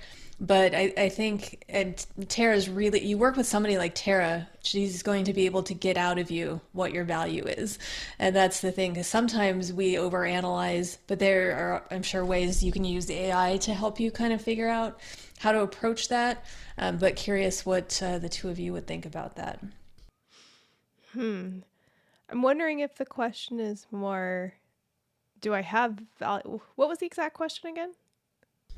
It was, what if you don't feel like you have much in the way of value to offer? Some You companies don't feel probably like, feel that way. okay. Then I think that first step is what makes you feel that way? That's honestly the first question I would, if somebody came to me asking, well, I don't really feel like I have much value. I'd be like, well, what makes you think that? What's happened that has led you to that conclusion? And oftentimes we'll start discussing, well, nobody's signing up for my services. I post my designs and nobody comments on it. Nobody likes it. Nobody engages with it. And we talk about how, because I've had this conversation, that happens to all of us. The thing is when you put yourself out there, you are competing against so much noise and so many louder voices, and you're talking about algorithms that I swear change by the day. And you can post until your heart's content and people don't see it. Or they'll see it 2 weeks later, and you don't have a ton of control over that, unfortunately, how things change and evolve.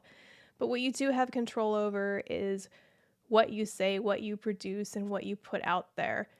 And understanding that it's the long game. We're always learning more about our value. It doesn't matter how experienced we are. Every time you think you know everything, something comes and knocks you back down and makes you modest again or humble, and you have to rethink, okay, I guess I didn't know that. Lesson learned. Now I can put that in my box and learn from that. But the fact of the matter is we all have value to offer. It's in there. We all have something that we do really well, or something that we're really passionate about that is going to resonate with other people. It's a matter of figuring out what that thing is. So if you really love designing, for example, and you're not getting the intention or the awareness by posting your portfolio, you're applying to jobs and you're just hearing nothing, which is just so true for it. Talk to any designer and it's going to be that same story. It's not necessarily because you don't have value. It could be how you're communicating that value. It could be that people are going to your portfolio and they can't find anything that's relevant to what they're looking for. So if you're applying to like a SaaS company and all of your designs are for, therapists, they're going to go and they're going to be like, okay, I don't see anything that's relevant to my industry here. And a lot of people want to see relevance to them. So it's thinking about how to communicate that value. So if you're applying to a SaaS company as a designer, you're going to show them SaaS designs, even if you did them as a personal project, even if you don't have any to show. If you know you want to work in a certain industry, create portfolio work within that industry so people can see your potential and what you can do. And that's true for anything, whether you're a writer or a designer or a lawyer.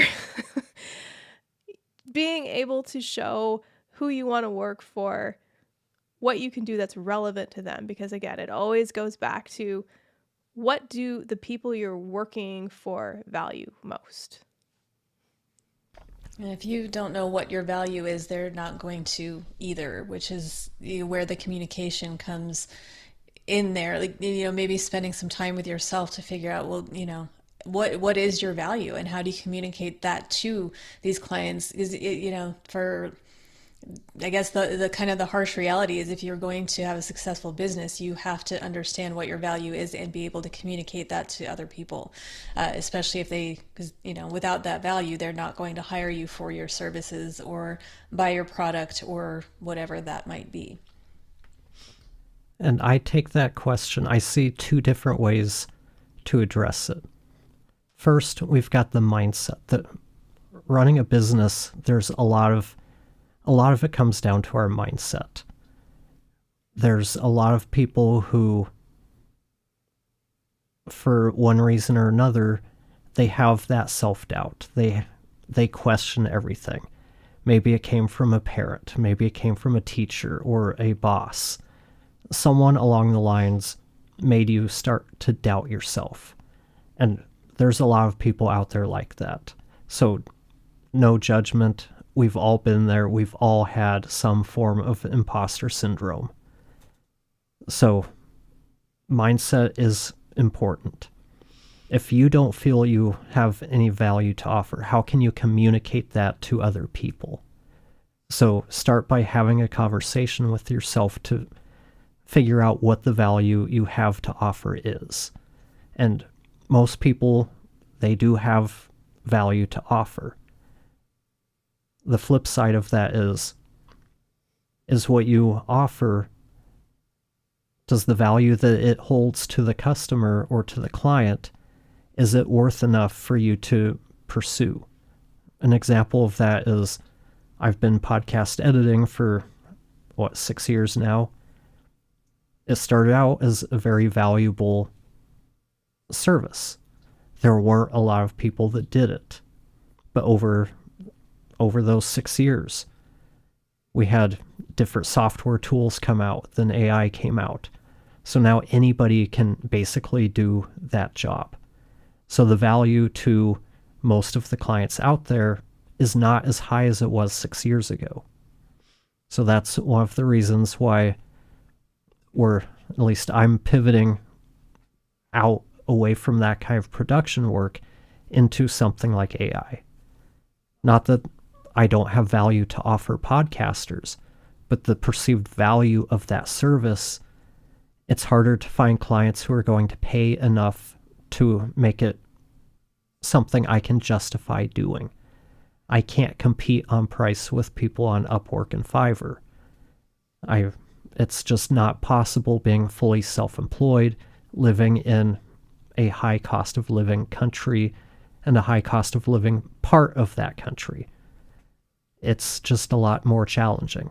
It doesn't mean I have any less value to offer, but finding people who think the value I offer is worth what I charge is harder to find.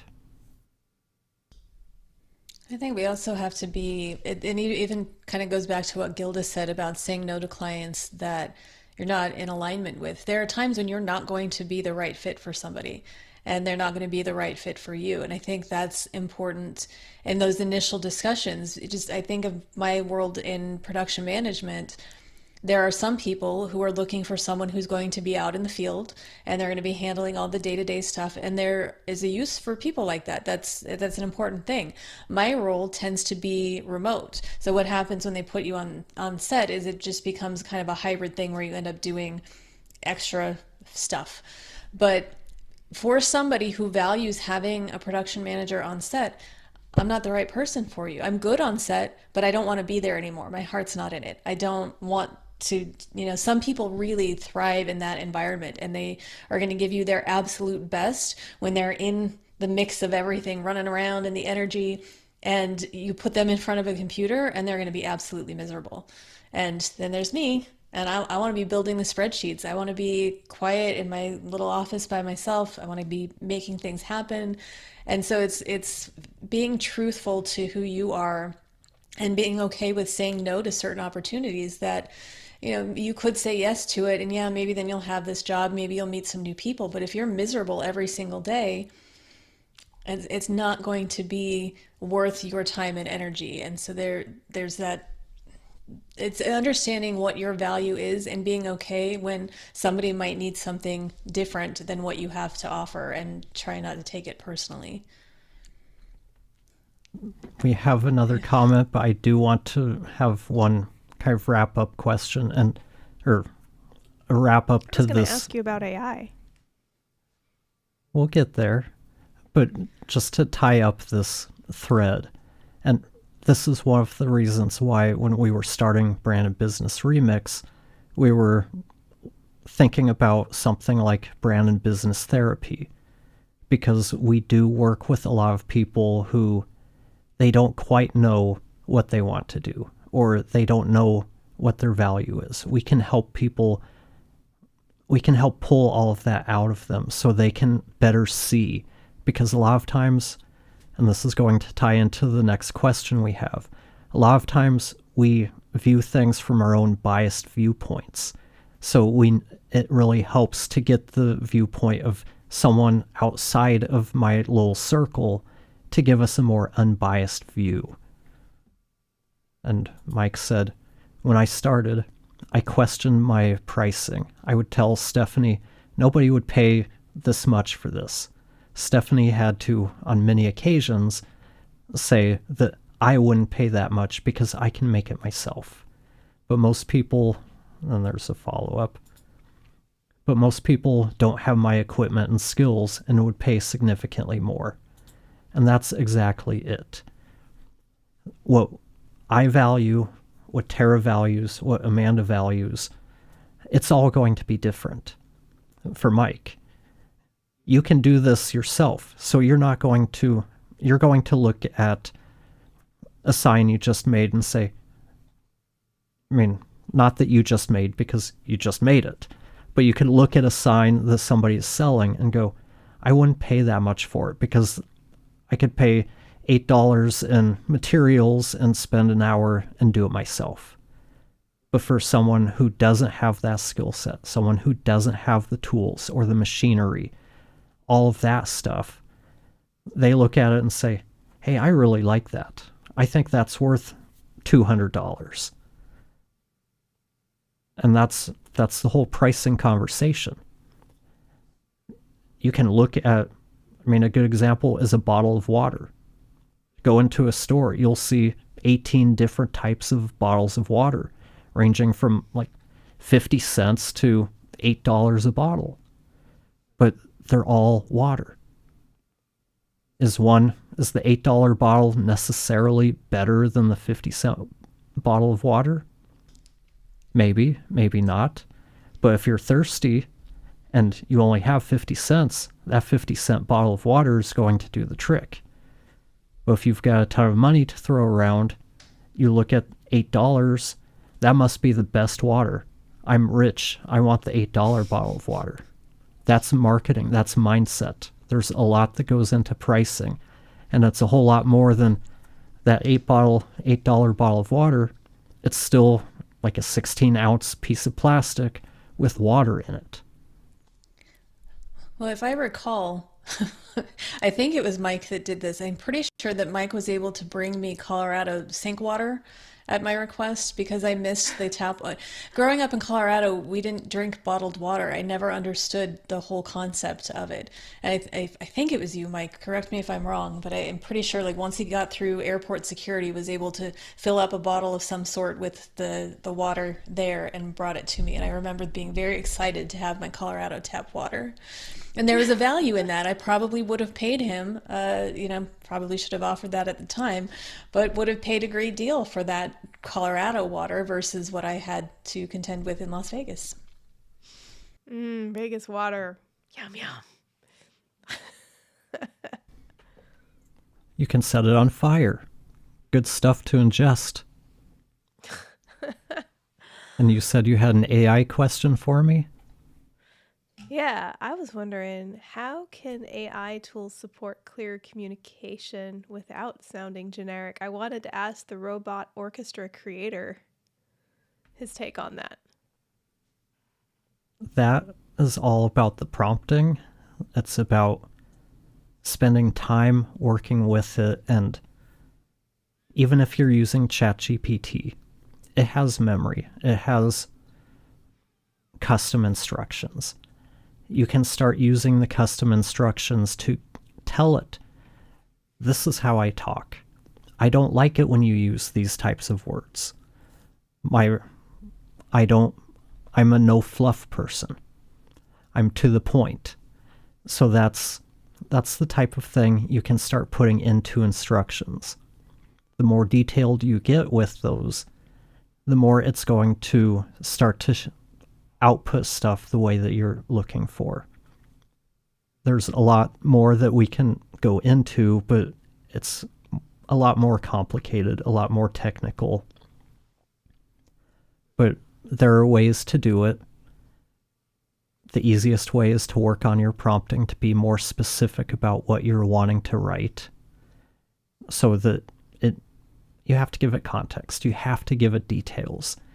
AI is not smart. If you give it a very open-ended question, it's going to do whatever it wants. And whatever it wants usually isn't in line with what you're thinking.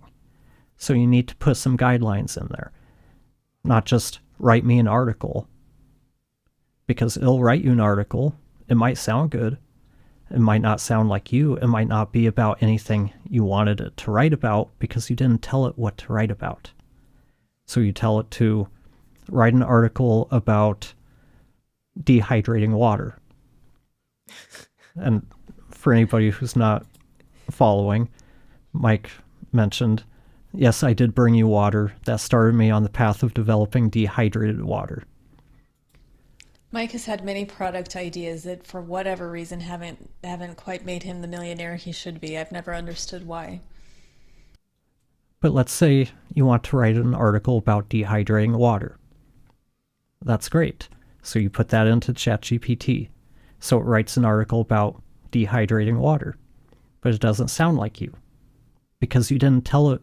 It doesn't know what you sound like. It doesn't know how you talk. Do you talk like a college professor? Do you talk like an 8-year-old? Are you somewhere in the middle? Are you concise? Do you use a lot of descriptions? Do you use a lot of analogies?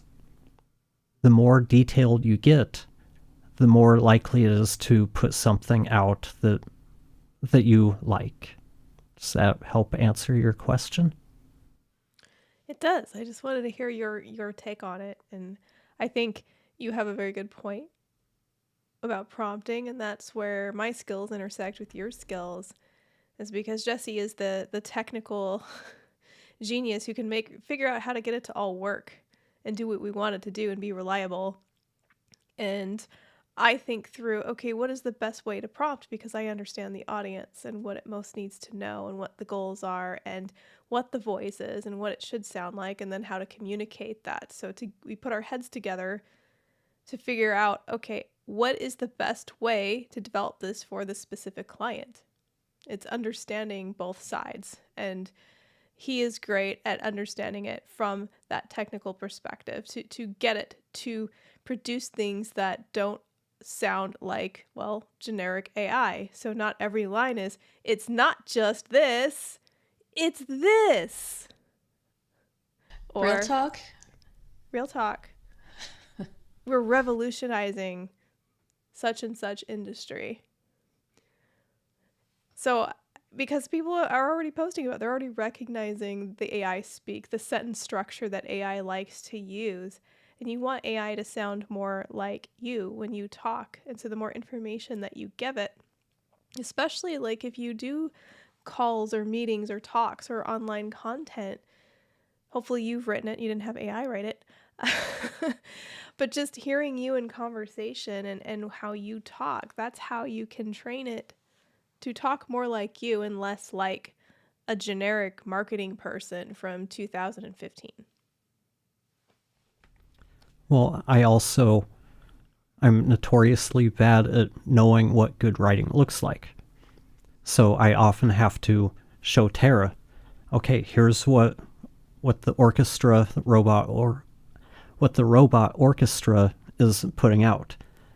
This looks good to me. She looks at it, she gets her red pen out, crosses everything out. It's a purple pen. This isn't good. Sorry, accurate. purple pen. crosses everything out. This isn't good. This sounds like AI. This sounds like AI. Okay, these 3 words are good. So we have a conversation about, okay, how can we improve the prompt to get rid of these parts we don't like? So it's an iteration process when it comes to doing this in an automation format. And that's why it really helps having a writer next door who can really help me critique stuff, because like I said, I'm obviously not good at identifying all of the things that makes AI super identifiable. And the thing is you're not always going to get AI to do exactly what you want by just prompting it. I find you have to, it's actually better for you to do the drafts yourself. I know people want to go in and they want AI to produce the draft and then they want to edit the draft. And you can do it that way and produce something decent. But I find stronger results when I actually write my ideas down and my draft and my words.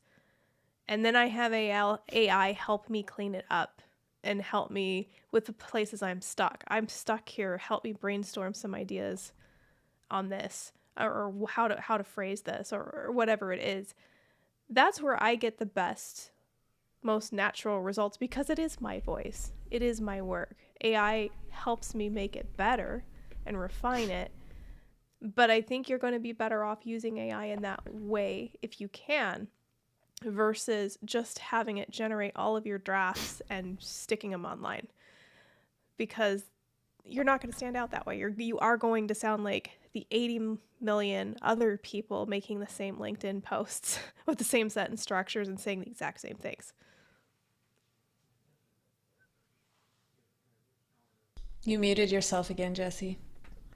And to give a kind of a counterbalance to that argument, it's similar to Mike's situation.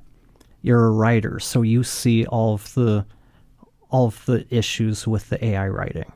But for the people who aren't writers, who don't have a talented writer in the next room, it does become a lot more challenging. They see more value in having the first draft written for them because they're not a writer. I'm not a writer, so I can identify with those people. Yeah. But I can see why, from your perspective of being a writer, you get better results working it that way. Yeah. And that's the thing. We all have our own ways of working. Exactly. And if you're not a writer and you don't have one available to you or money to spend on one, then yeah, having an AI solution where it's well trained on your voice and what you want to say and helps you with those drafts, I think that is a viable option. So I think number one, the best way to sound like you and not generic is, yes, creating the drafts yourself. If you can't do that, then an alternative is to use something like Jesse's Robot Orchestra. That's trained to help you with that because that's not your skill set. A lot of people don't like to write, and they certainly blank page and write something down. That's intimidating. So I totally get that perspective. And that's why we work with everybody to find the solution that's going to work best for them. Because what I would build for myself to save myself time and frustration is going to be a different scenario than what I build for Tara. Because she's a writer. She wants to create it first and use AI as the editor. For me, I want AI to be the writer, and I'll perform the role of editor. And then maybe we have Amanda who doesn't want to play either of the roles. So, or maybe we have the AI ideate and then write, and then she can be the editor. That's how I like it. Yeah. Well, but it's because I think because we're talking about communication, and to bring it back mostly to that is we all have our different ways that we'd like to portray ourselves in our communication. I know, some people, that one of my friends / clients, she's very bubbly and all of her writing comes across as super bubbly and happy, and that I could never write that. It's not authentic to me. But it's why, again, working with someone like Tara, it's like I can give you all the the over explanation, all the words, and then you tell me how I can communicate that, still sound like me, but get it across in a better way to an audience. It's collaboration, and I feel that this it's the same with AI. I use it as a collaborator. So it's okay, here's what I have, or sometimes it is I need ideas, give me a list, and then I'll go from there. I'll write some stuff. And we work together, but ultimately if I'm going to put anything out there, I need it to sound like me, because that's how I communicate with people. So robots are great, but it still needs to be personalized, in my opinion. And then one last thing, and then we'll wrap up. I think what we're talking about showcases why, or the importance of still having qualified humans in the loop, of being able to work with someone, because AI can do a lot, but the value of being able to take everything out of your head, take all of your words, be able to form it into a story that sounds like you, is something that AI is still a long way away from doing. And that's where the value of somebody like Tara really comes into play, being able to tell stories with whatever, taking video and telling a really compelling story that helps your business do this or that. The AI just can't do that. It lacks that originality. If you've got that mindset, that creativity, you can use AI to do a lot of things you could never do before. But if you don't have that ability to tell stories and use the technology to do something greater, you're always going to be held back by the limitations of the AI tool you're using.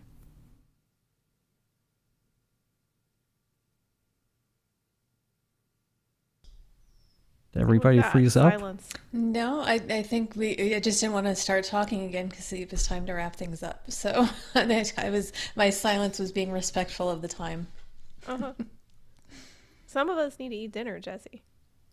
I understand, and I know a computer is about to blow up. Yeah, my computer really is acting up. So thank you everybody for watching and for the participation by you, Mike and Gilda. It always helps. We'll see you next time. Bye.